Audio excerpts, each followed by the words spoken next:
Okay. So, welcome. Thank you for joining Informational Interviews. We are going to look at a PowerPoint that I put together to kind of touch on some basics. Please feel free to take notes. If you have any questions, you're welcome to write those down and we can discuss those later. Or you can type your questions in the chat and then we will look at those and we can discuss those after the conclusion of the PowerPoint. Okay. I'm about to share my screen. Let's see.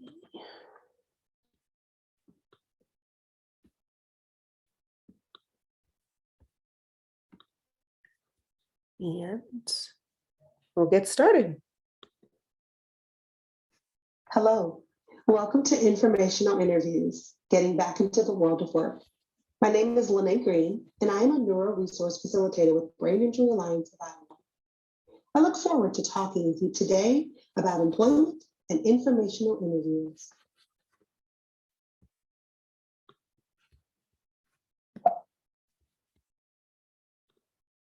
Here's what you have to look forward to today.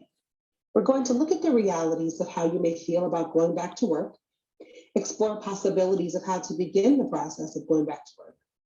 We'll do a small activity, and then I will introduce informational interviews. There I will discuss what it is and why it's a great way to get back into the world of work. And I'll provide tips and tools to get you started. If you have any questions about anything that I mentioned, please feel free to write them down because I will be joining you live to discuss once this is completed. I will also be able to speak with you guys live about the activity that we do, which I'm really looking forward to. Getting back to work can seem a little scary. I know you may be thinking that trying to go back to work could be difficult. Like the image on the left, you will be anxious, afraid, and stressed out about everything that could go wrong. You may even ask yourself, can I go back to work after not working for so long? Will I be fast enough? Strong enough? Will people judge me if I need extra help? All these questions are completely valid and okay for you to think about. Here's the great part. Once you've gotten those scary questions out, you can talk about them and then begin the process of finding solutions and pressing on. So let's look at these questions. First, you absolutely can go back to work. Sometimes we assume that because we've survived a brain injury, that we won't be the same. Well, you're right. But the changes you've made since surviving your brain injury have evolved you into someone who knows how to adapt and adjust and find new ways to do the same things you've done before. This makes you smart, determined, self-motivated, and ambitious, like the image on the right. The list goes on and on. The truth is, these are the soft skills you need in any work environment to gear you towards success, and you're already halfway there. So if you're thinking about whether or not you'll be fast enough or strong enough, just know that because you've already persevered through so much, you will be able to do this. And if you need a little extra assistance, that's completely okay. Agencies like Goodwill and Hope Haven Corporation have programs that would provide what I call a personal cheerleader to come help you out until you feel comfortable enough to do things on your own. And if you don't want to work with an agency specifically, there is also the idea of having a current employee be your mentor, who would be able to guide you through your daily tasks and give feedback on how to do the job smarter and not harder. Keeping a positive mindset is only half the battle. I promise, you've got this. The truth is, there are benefits of returning to work after a brain injury. It can improve the overall quality of life. It can offset financial issues. It can provide focus, productivity, and add structure. And it'll increase social contact. All of these things are extremely important as humans, as we need these things sometimes to help us feel like we have our place in the world. So thinking about going to work is actually a really good idea. How do you know if you're ready to go back to work? You can start by looking at your progress through rehabilitation. Working closely with a speech-language pathologist, occupational therapist, and or physical therapist will help set realistic goals and assess your progress. You can develop a return to work plan that you and your support team can handle. Having a return to work plan creates clear guidelines for yourself by setting realistic goals and allowing yourself to see your progress, which is so important. Don't forget, you gotta celebrate the small stuff. Learning about assistive technology and asking about training on those devices if needed is also a great idea. Assistive technology for other accommodations may be necessary for you to go back to work. Thinking about this ahead of time can help you decide on what you want to learn more about and possibly get some training on those devices. An agency like Easter Seals would be a great place to explore. Lastly, learning about vocational rehabilitation services.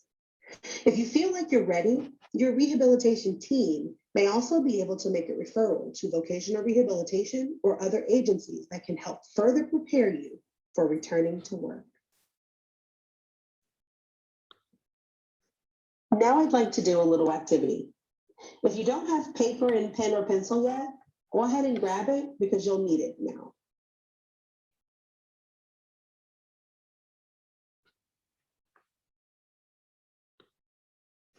Okay, take a look at these three positions: a flight attendant, a zookeeper, and an accountant. Of these three careers, which would you like to be and why? Jot down some notes and give me an idea about why that particular position sparked an interest in you.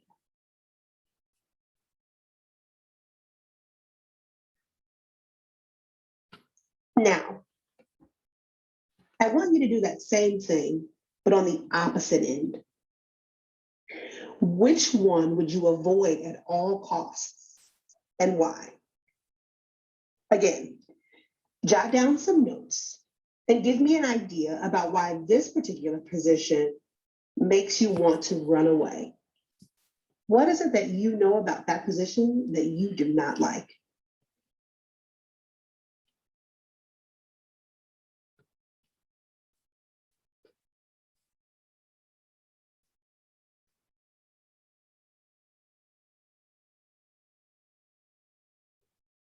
We will come back to this at the end of this presentation. So you will have a little time to think about these answers and jot down notes throughout the rest of the presentation if you need to. Now that we have had an overview of preparing for work by looking at some of the basics, let's explore a fun way to help you get back into the world of work. Something that's called an informational interview. Let's explore what an informational interview is from a video that I found through Workforce GPS.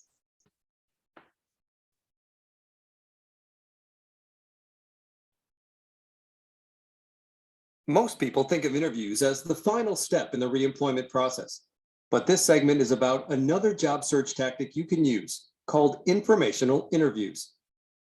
Having a conversation with someone who works in an organization you'd like to work for is a great way to learn about the company, build your professional network, generate employment leads, and improve your understanding of your career options. All of this can be gained from an informal conversation with someone working in your field of interest who is willing to give you information and advice. The first step in lining up informational interviews is to identify people to interview. Start with people you already know: family, friends, teachers, or colleagues from your professional network. They may not be the people you want to interview, but you can ask them for referrals. The alumni network of your high school or college is also a good resource for finding contacts at companies. You can identify your own contacts by calling organizations directly, visiting their website, or contacting professional or business associations. When you reach out, mention how you got your contact's name and emphasize that you are only looking to discuss their company and/or their profession, not a job. Ask to set up an in-person meeting. However, be prepared to ask a few questions on the spot in case your contact wants to get a better idea of what you're looking for or says they are unable to meet in person. When you get an interview, treat it as a business appointment. Prepare for it as you would a job interview. See the video and my reemployment plan section on job interviews for preparation tips. Dress appropriately and conduct yourself professionally. Always respect your contact's time by arriving a few minutes early and keeping the conversation within the time agreed to. Be prepared to give a brief overview of yourself, including your education, work background, and career interests. Ideally, the interview is a conversation that flows naturally, but you should have several questions planned ahead of time in order to ensure you discuss the key points you want to cover. My reemployment plan includes a list of sample questions that you might use to direct the conversation. After your interview, while it's still fresh in your mind, reflect on what you learned and how it applies to your job search. For example, would you be satisfied working in the environment that your contact described? What do you need to do to make yourself a more competitive candidate? Are there other career opportunities available that you haven't considered? A good informational interview will provide several tips to follow up on. Finally, just as with a job interview, follow up with a thank you note as soon as possible after your meeting. A handwritten note is a nice touch, but a typed letter or email is also acceptable. Report back to the individual if you follow through with any of his or her suggestions. If they expressed interest, keep them updated on your job search and career. You never know when they might be able to provide assistance or a specific job lead in the future. Informational interviews are a valuable step in the job search process, but they are just a step. Use what you learn in these interviews to adjust your plan and to inform your next step.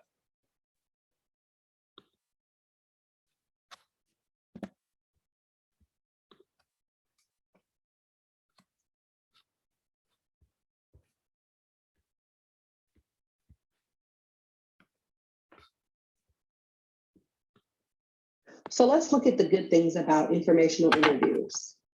What we learned from the video is that it's informal, it's less stressful. You get to choose what companies or careers you want to explore, and you get to ask the questions you want answered. As stated in the video we just watched, an informational interview is another way to network with professionals and learn about jobs or career you may want to further explore, but without all the scary or daunting expectations you may face if applying for the job first. The fact that it's informal takes some pressure off of you. You can ask about jobs or careers without the stress of whether or not they will like you or want to hire you. You get to decide on whom you want to interview, which means you can talk to your employers or training institutions and base the conversation around things you may be concerned about, meaning you get to pick the questions you want answered.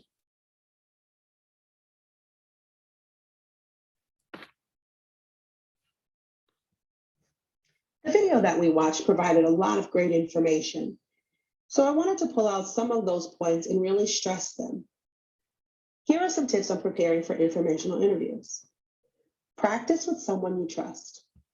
If it's been a while since you've spoken to someone about a job or career, it can make a person nervous. By practicing with people you trust, they can give you helpful feedback. This develops your level of comfort and you become way more confident. Look the part. Although this is an informal interview, it's still important to look professional. First impressions do go a long way. Arrive early. Arriving 10 to 15 minutes early implies that you respect their time. Be careful not to show up too early though.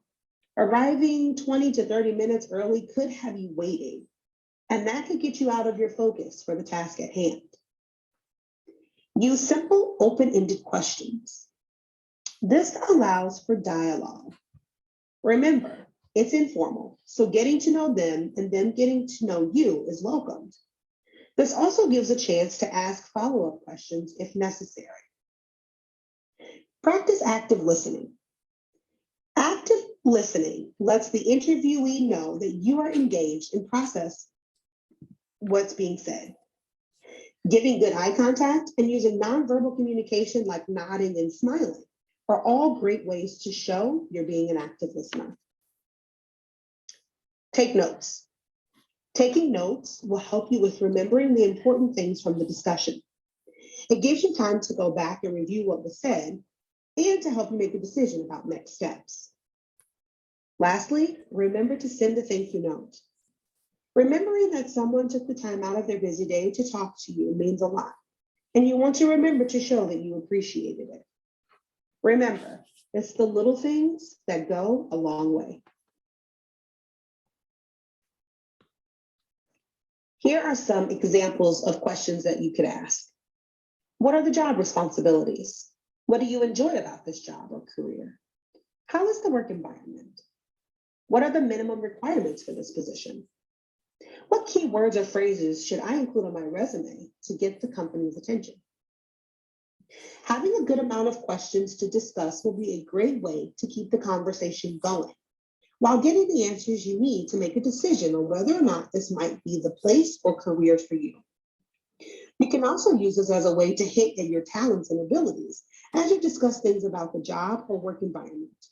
For instance, one could say, so I love working in a team setting because I believe that team efforts are the best way to get things accomplished. How does this position fit into a team atmosphere? That type of question is allowing the interviewee to learn about you while you are learning about them and the position. If you notice, I don't have any questions asking about disability. That's because I believe that presenting who you are as a person is what's important, not your disability. As human beings, we want to be seen as just that. Allow yourself to just be you without all the added worry. Remember to communicate your strengths and your skills and your character when they ask questions about you. Focusing on that gets them to see who you are.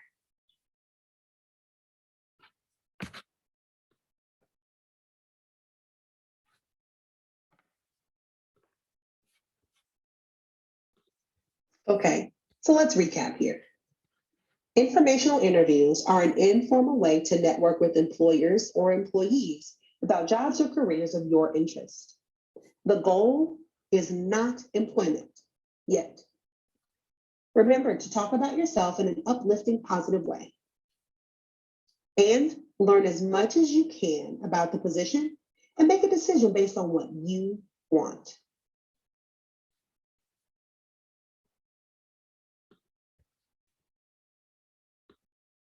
Okay, so let's recap here. Remember that activity I mentioned earlier? When I asked you to pick between a zookeeper, a flight attendant, and an accountant? Well, at the conclusion of this video, I want to talk with anyone interested in speaking about their answers and talk with you about how what you like or don't like about those careers can help you determine what types of jobs you may or may not want to look into when you're ready to look for work. I hope I have one or two of you willing to explore this with me. Additionally, if you have any questions, I will be ready to answer them at the conclusion of this video. I look forward to talking further about this with anyone that has any questions.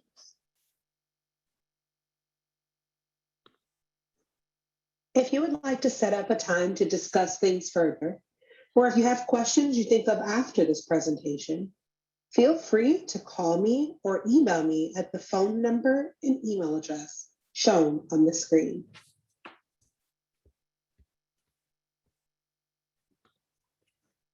Thank you all so much for your time.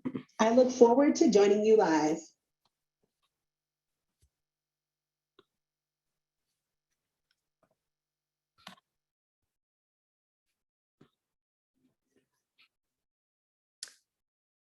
Okay.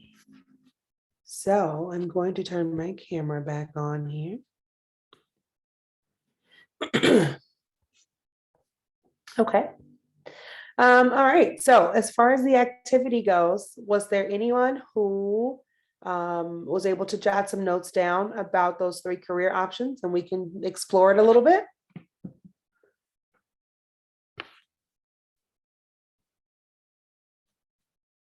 Yeah. Can we put it in the chat? Sure, you can put it in the chat. Okay.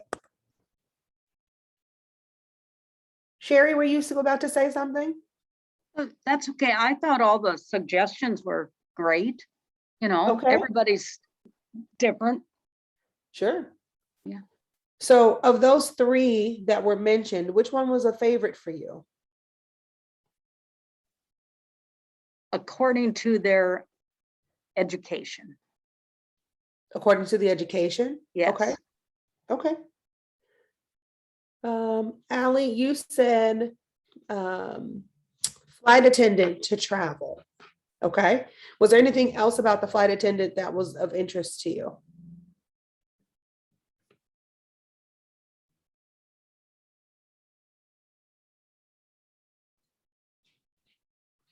Not really, I guess.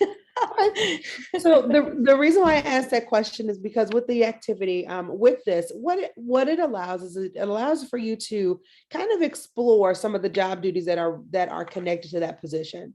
So in this aspect, with you enjoying travel, what that tells me is you are an explorer. You do like to learn.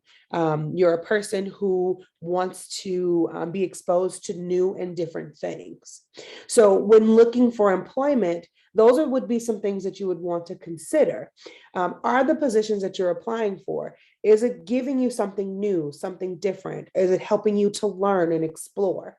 So when you are searching for that position or that career to take you to that next step, remembering those things will help you kind of wean out what you would and would not be interested in. So now I'm curious, was there a position on there that you absolutely hated? Was there one that you were like, oh my gosh, I cannot do this?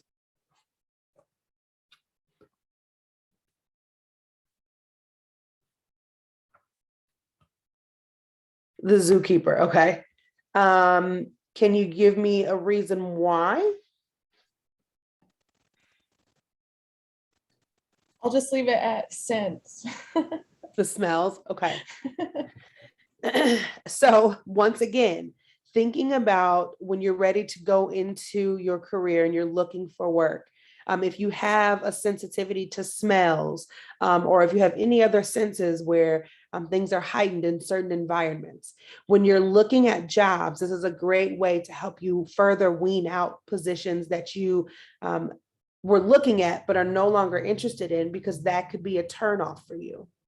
Ultimately, with your work search progress and process, as you become more comfortable and confident as you're looking for work, you'll understand the importance of making sure that you are looking to connect with employers or with careers that are going to keep you happy and make you feel like you aren't working, you are just living your best life, because that's what's important.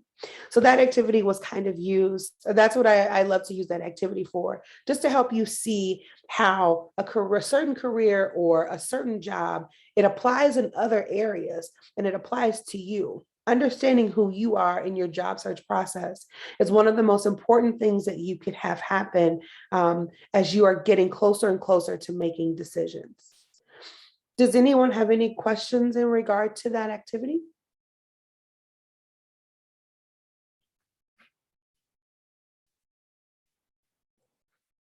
This is Brandy. I joined late. Oh, hi. I have a question, and Sure. I joined late, so I didn't get to see the first, the layout of the options. But what would you do if you had an individual that is really struggling with those areas of how do I discover what I like and whether I would or would not like? What would be some options there? So there's a couple of ways that you could go about it. If you're a person that is into technology at all, there are several career interest profile assessments where you can connect with those. And it's usually 50 to 100 statements, and they're very short statements that say things like, I like building kitchen cabinets, or I like writing a screenplay. And so what you do is you would click like, dislike, unsure. And as you go through each of those, it basically gives you a layout of what type of career you would have the most interest in. And it would be based on your social, artistic, investigative or entrepreneurial goals. And so they break it down into those 4 categories to say, well, it looks like you're probably mostly social. So you'll want to look for work that allows you to connect with people. Or it appears that you appear to be very investigative. So looking for work that allows you to find answers is going to be the most fulfilling for you. The other option you could do is you can connect with someone like myself, where we could discuss things one-on-one and talk about maybe past jobs. If there were jobs in the past that went well for you or things that didn't go well for you. What was it about the job that you liked or didn't like? And then that's a way for you to kind of further explore and say, okay, I remember I really enjoyed working the assembly line because of the repetition. Right. And so then being able to recognize that and notice that there's a pattern there for you, the goal may now be, I need to continue to find work that allows me to be repetitive. Okay. So those are just a couple of examples. Did I answer the question? Awesome. Yes. Thank you. Were there any other questions? Comments?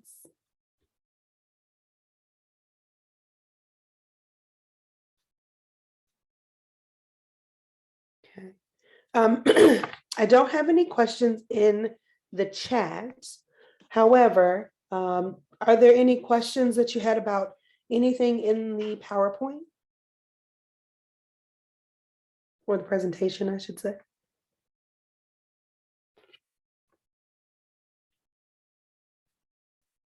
No?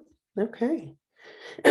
Well, that concludes, thanks, Allie.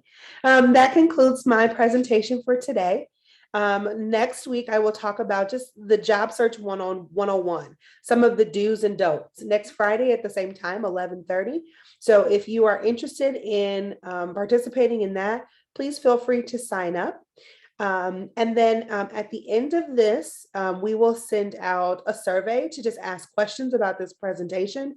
And we would love your honest opinion about what you thought of how this went, so we know what to do differently moving forward. Thank you guys so much for joining me today. I hope you guys have a fantastic weekend. You too. Thank you. Take care.